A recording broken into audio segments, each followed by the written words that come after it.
नमस्कार। शेठ श्री सूरजमल तापड़िया आचार्य संस्कृत महाविद्यालय जशवंतगढ़ के ज्ञान वैविध्य चैनल में आपका स्वागत है। आज हम पढ़ रहे हैं कक्षा 8 विज्ञान का अध्याय है घर्षण। हमने कल घर्षण के बारे में पढ़ा था कि घर्षण क्या होता है।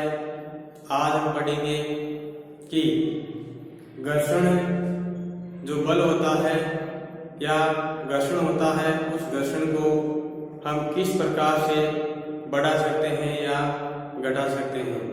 ध्यान दीजिए, घर्षण बल बढ़ाना और घटाना।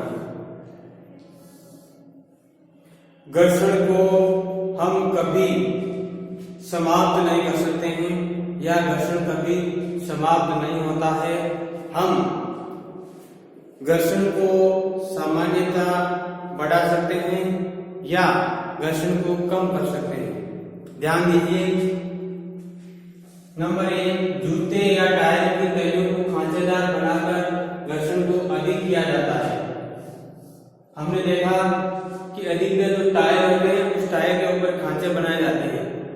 जो भी है वाहन और हमारे जूते हैं, उन जूतों के जो तलवे होते हैं उनके ऊपर भी ऐसे खांचे बनाए जाते हैं। वो खांचे इसलिए बनाए जाते हैं कि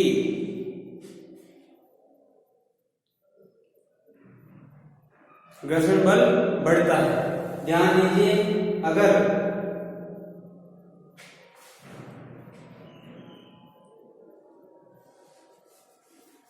अगर वो खांचे नहीं बनाए जाए तो घर्षण बल अधिक होगा, कम होगा। अतः घर्षण बल को बढ़ाने के लिए जो भी हमने टायर वगैरह है, 2 व्हीलर 4 व्हीलर के, उनके टायर में खांचे बनाए जाते हैं और हमारे जूते या चप्पल है उनमें भी इस प्रकार के खांचे बनाए जाते हैं। घर्षण कम करने के लिए कैरम बोर्ड पाउडर का छिड़काव किया जाता है। ध्यान दीजिए, घर्षण को बढ़ाने के लिए टायर और जो जूते उन पर जो खांचे बनाए जाते हैं, और घर्षण को कम करने के लिए हमने अधिकतर देखा है कि कैरम बोर्ड खेलते हैं और कैरम बोर्ड खेलते समय हमें पाउडर का यूज करते हैं। पाउडर का यूज करने से कैरम बोर्ड आसानी से जो टिकिया होती है वो गति करती है। अतः हम कहते हैं कि वो पाउडर है जो घर्षण बल को कम करने का काम करता है। अतः कैरम बोर्ड पर जो पाउडर लगाते हैं वो घर्षण बल को हमेशा कम करता है। देखिए, घर्षण कम करने के लिए करने वाले पदार्थों को स्नेह कहते हैं। हमने देखा स्नेह, हमने देखा कि जो वाहनों के अंदर है, जैसे ऑयल है या डीजल है या ग्रीस है आदि, हम काम में लेते हैं। और ये इसलिए हम काम में लेते हैं कि ये जो घर्षण बल को कम करते हैं। घर्षण कम होगा तो ऊर्जा की खपत कम होगी, एवं उसकी गति आसानी से होगी, उसमें कम बनेगी, गति आसानी से होगी। कहने का तात्पर्य यह है कि यदि हम स्नेह का उपयोग नहीं करते हैं, जैसे ग्रीस या ऑयल वगैरह का यूज नहीं करते हैं, तो घर्षण बल अधिक होगा और वस्तु की गति है जो कम होगी, वस्तु गतिमान कम होगी। अतः वस्तु ज्यादा तेज गति से चले, उनमें घर्षण कम हो, यानी उसमें कम हो, उसमें ऊर्जा की खपत कम हो।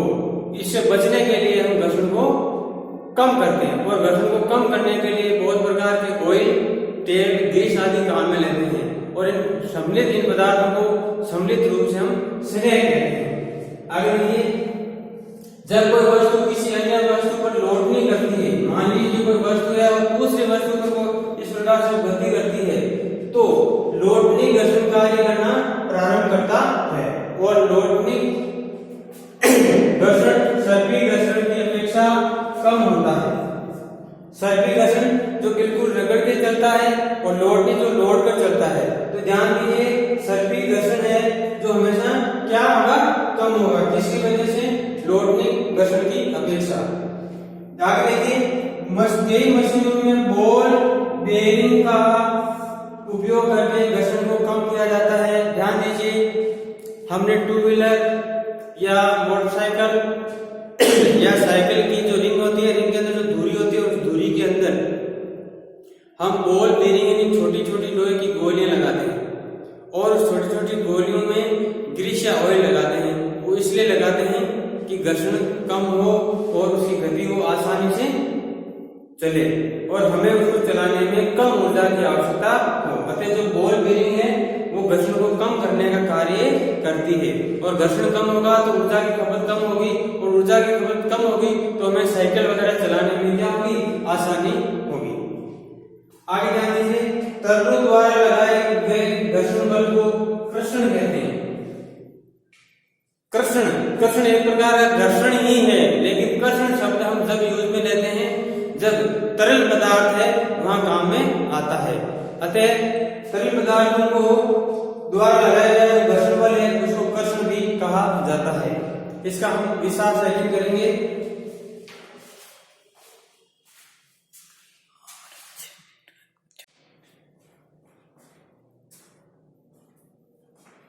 देखिए, नमस्कार, यानी घर्षण को हम कैसे बढ़ा सकते हैं और कैसे कम कर सकते हैं, ध्यान दीजिए।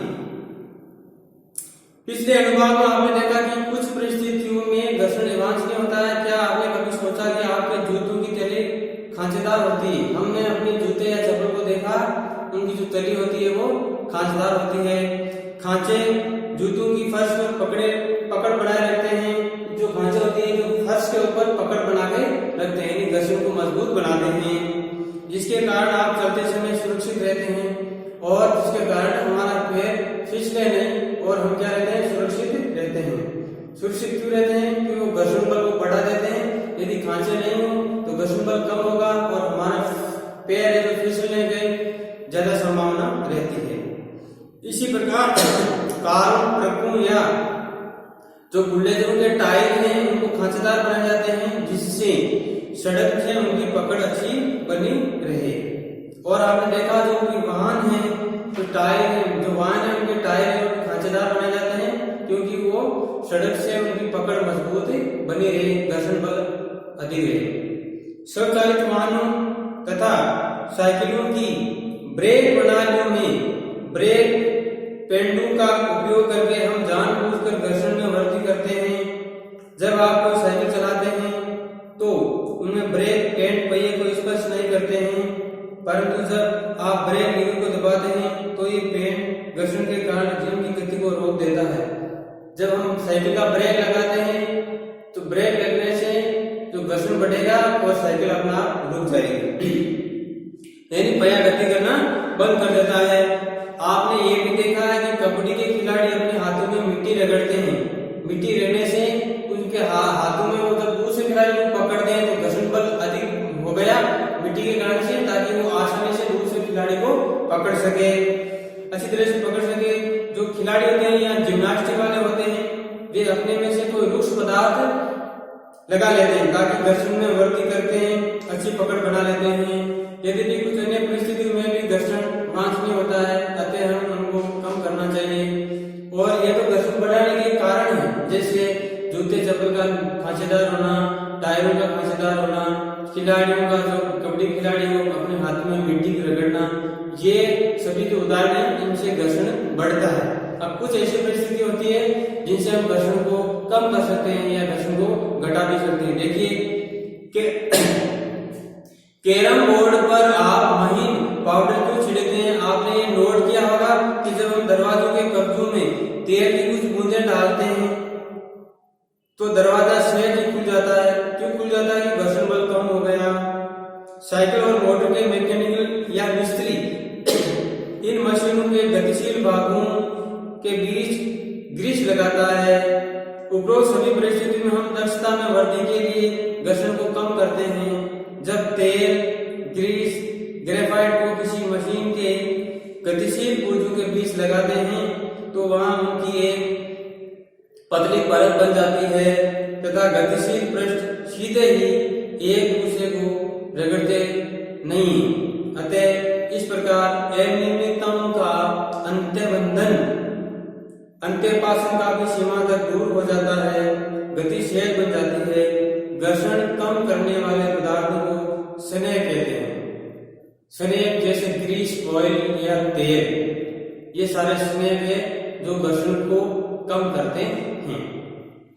कुछ मशीनों में स्नेक के रूप में तेल का भी उपयोग नहीं करके सलाह दी जाती है, वहां पर घर्षण कम करने की गतिशील पुर्जों के बीच वायु की गति का उपयोग करते हैं। और कुछ ऐसी मशीनें होती हैं जहां तेल का उपयोग नहीं करके कुछ वायु की गतियां होती हैं। आगे देखिए, क्या हम पृष्ठों पर पॉलिश करके या अधिक मात्रा में स्नेक पदार्थ का उपयोग करके घर्षण को घटाकर शून्य कर सकते हैं? यानी हम किसी भी परिस्थिति में किसी भी पृष्ठ पर पाउडर लगा करके, ग्रीस लगा करके घर्षण को हम कभी भी शून्य नहीं कर सकते हैं, क्योंकि घर्षण कभी समाप्त नहीं होता है। घर्षण को हम बढ़ा सकते हैं या घर्षण को कम कर सकते हैं, लेकिन घर्षण को हम शून्य या बिल्कुल जीरो नहीं कर सकते हैं। देखिए, ये घर्षण यद्यपि समाप्त नहीं हो सकता, कोई पृष्ठपुंज चिकना नहीं होता, तो कुछ उसमें अनियमितताएं अवश्य होती है। घर्षण जो है कभी भी शून्य नहीं हो सकता। पहिए घर्षण को कम करते हैं। हमने देखा कि आपने बड़े बड़े बक्से या जो सूटकेस होता है, अधिकतर रेलवे स्टेशन पर आपने देखा होगा कि जो सूटकेस के नीचे पहिए लगे हुए थे, और पहिए के कारण घर्षण कम हो जाता है और उसमें आसानी से गति होती है। हमें कम ऊर्जा की आवश्यकता होती है, हमें कम बल लगाना पड़ता है। अतः पहिए हमेशा क्या करते हैं? घर्षण को कम करते हैं। आपने अटैच अन्य भारी सामान पर रोलर जड़े देखे होंगे। ऐसे सामानों को छोटे बच्चा भी आसानी से खींच सकता है। ऐसा क्यों होता है? ऐसा होता है घर्षण कम होने के कारण। जब एक वस्तु किसी दूसरी वस्तु के पृष्ठ पर लुढ़कती है तो उस गति के प्रतिरोध को लोडनिक घर्षण कहते हैं। जब कोई एक वस्तु दूसरी वस्तु पर लुढ़कती है इस प्रकार से, तो उसे लोडनिक घर्षण कहते हैं। लोडनिक घर्षण कम कर देता है। किसी वस्तु को दूसरी वस्तु पर सरकने की तुलना में लोडनिक करना सदैव आसान होता है। यही कारण है कि रोलर जड़ा सामान खींचना सुविधाजनक होता है। क्या अब आप ये समझ सकते हैं कि पहिए के आविष्कार को मानव जाति की महानतम खोजों में गिना जाता है। यानी पहिया है जिसमें लोडनिक गति होती है, घर्षण कम होता है, और पहिया का जो आविष्कार होना मानव के लिए बहुत, मानव जीवन में इसमें सहज हो गया। लोडनिक घर्षण सर्पी घर्षण से हमेशा कम होता है, क्योंकि अधिकांश मशीनों में सर्पण को बॉल बेयरिंग के उपयोग द्वारा लोडन में प्रतिस्थापित किया जाता है। सबके पंखों, साइकिलों में धुरी तथा नाभि के बीच बॉल बेयरिंग का उपयोग करके इनके सामान्य उदाहरण हैं। अब देखिए तरल घर्षण। तरल घर्षण क्या होता है? वायु अत्यंत हल्की है और विरल होती है। वायु बहुत हल्की है और विरल है, फिर भी इसमें होकर गति करने वाले वस्तु पर वायु घर्षण बल लगाती है। इसी प्रकार जल तथा अन्य द्रव भी इनसे होकर गति करने वाली वस्तुओं का घर्षण बल लगाती है। विज्ञान में गैसों और द्रवों को एक ही नाम तरल दिया गया है, अतः हम कह सकते हैं तरल से होकर गति करने वाली वस्तु को घर्षण बल कहते हैं। तरलों द्वारा लगाया गया घर्षण बल कर्षण कहलाता है। किसी तरल पर लगने वाले घर्षण बल उनकी तरल के सापेक्ष गति कर सकता है। घर्षण बल वस्तु की आकृति तथा तरल की प्रकृति पर निर्भर करता है। अतः स्पष्ट है कि जब वस्तुएं किसी तरल में गति करती है तो उन्हें उन पर लगे घर्षण बल पर पार पाना होता है। इस प्रक्रिया में उनकी ऊर्जा का क्षय होता है। अतः घर्षण को कम से कम करने के लिए प्रयास किए जाते हैं। अतः वस्तुओं को विशिष्ट आकृतियां दी जाती है। आपके विचार से वैज्ञानिकों को इन विशिष्ट आकृतियों के बारे में कहां से संकेत प्राप्त होते हैं? वास्तव में उन्हें संकेत प्रकृति से मिलते हैं। पक्षी तथा मछलियां तरल में गति करते हैं। उनके शरीर का विकास इस प्रकार हुआ होगा कि तरल में गति करते समय घर्षण पर पार पाने में उनकी ऊर्जा का क्षय यथासंभव कम हो। आपने इन आकृतियों के बारे में कक्षा 6 में अध्ययन किया गया। वायुयान की आकृति को सावधानीपूर्वक देखिए। क्या आप उनकी आकृति तथा किसी पक्षी की आकृति में कोई समानता होती है?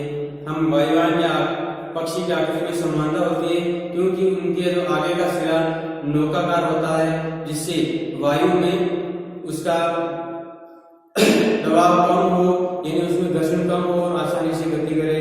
वास्तव में सभी वाहनों को इस प्रकार से डिजाइन बनाया जाता है जिससे घर्षण कम हो। यानी वायुयान का ये डिजाइन इसलिए बनाया जाता है क्योंकि इसमें जो घर्षण है कम होता है।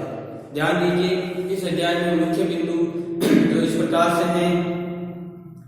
घर्षण संपर्क में रखे दो पृष्ठों के बीच सापेक्ष गति का विरोध करता है। ये दोनों पृष्ठों पर कार्य करता है। घर्षण कब कार्य करेगा? जब उनके दो पृष्ठ हो। घर्षण संपर्क के दो पृष्ठों की प्रकृति पर निर्भर करता है। यदि दोनों पृष्ठ कैसे हैं? दोनों पृष्ठ खुरदरे हैं तो घर्षण का बल का मान अधिक होगा। दोनों पृष्ठ चिकने हैं तो घर्षण कम होगा। दिए गए पृष्ठों के युगल के लिए घर्षण इन पृष्ठों के चिकनेपन की अवस्था पर निर्भर करता है। घर्षण इस बात पर निर्भर करता है कि दो पृष्ठ एक दूसरे को कितने बलपूर्वक दबाते हैं। स्थिति घर्षण तब कार्य करना प्रारंभ करता है जब हम किसी वस्तु को उसकी विराम स्थिति में गति में लाने का प्रयास करते हैं। सर्पी घर्षण तब कार्य करना प्रारंभ करता है जब कोई वस्तु किसी अन्य वस्तु पर सर्पी गति करती है। सर्पी घर्षण स्थिति घर्षण से कम होता है। घर्षण हमारे बहुत से क्रियाकलापों के लिए महत्वपूर्ण होता है। किसी पृष्ठ को रुक्ष बनाकर घर्षण बढ़ाया जा सकता है। यानी किसी पृष्ठ है उसको खुरदरा बना करके घर्षण को बढ़ा सकते हैं और चिकना बना करके घर्षण को कम कर सकते हैं। जूतों की तली या वाहनों के टायर घर्षण बढ़ाने के लिए खांचेदार बनाए जाते हैं। जूतों की तली और वाहनों के टायर खांचेदार बनाए जाते हैं क्योंकि इनसे घर्षण बढ़ता है। कभी कभी घर्षण अवांछनीय भी होता है। स्नेल लगाकर घर्षण को कम किया जा सकता है। यानी ग्रीस या ऑयल का उपयोग करके घर्षण को हम कम कर सकते हैं। जब कोई वस्तु किसी अन्य वस्तु पर लोटन करती है तो लोटनी घर्षण कार्य करना प्रारंभ करता है। लोटनी घर्षण सर्पी घर्षण की अपेक्षा कम होता है। कई मशीनों में बॉल बेरिंग का उपयोग करके घर्षण को कम किया जा सकता है। तरल में गति करने वाले वस्तुओं को उचित आकृति प्रदान करके घर्षण बल को कम किया जा सकता है। धन्यवाद। जय हिंद, जय भारत।